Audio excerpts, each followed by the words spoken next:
Okay, first up we have Cardano here. So it is Sunday, so there's not a ton of liquidity in the market, but we can see that price is still way below this moving average. So it is super bearish. It is breaking through the zone as we speak, actually. So I drew this out a few days ago, I think. See price basically is doing exactly what I said. We're going to see if it breaks this area and then retests it, and then look for our short entry here. And then yeah, you just got a couple more. You got an area here directly. I mean, we can actually drop this down a little bit just to see, just to widen the zone a little bit. We need price to break this area first, and then yeah, I'll retest.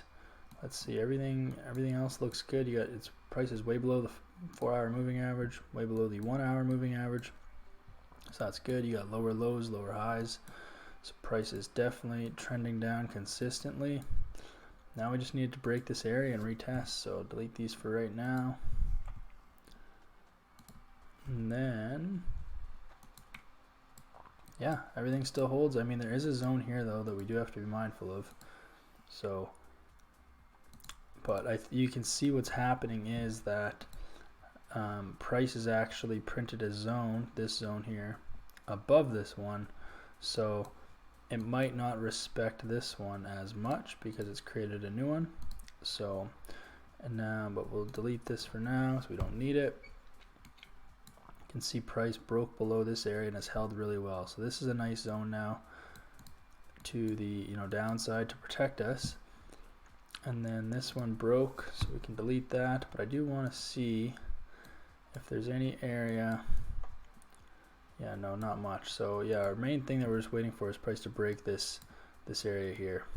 You can see today's bearish. It's nice. It's pulling into this zone.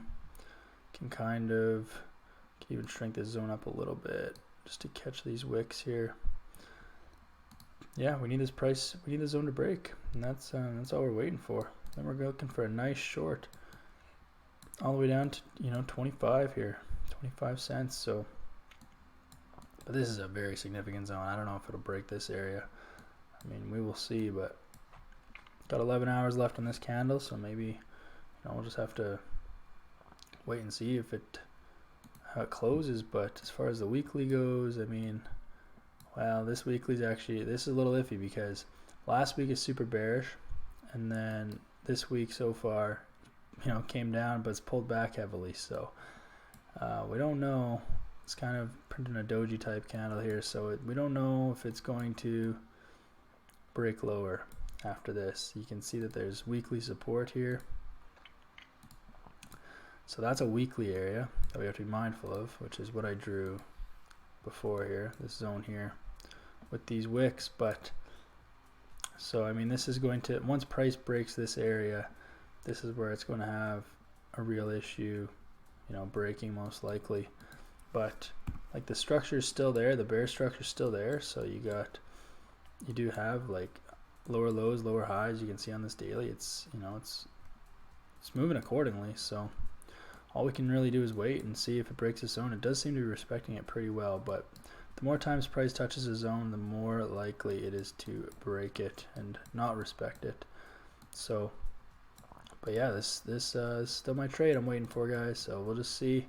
Maybe set an alert, make sure you catch price when it breaks below this area and see what it does. I'm actually curious if there's a whole number here. No, there's not. So so that's all right. There's no whole number. Usually price gravitates towards whole numbers. So yeah, but that is Cardano. That is ADA.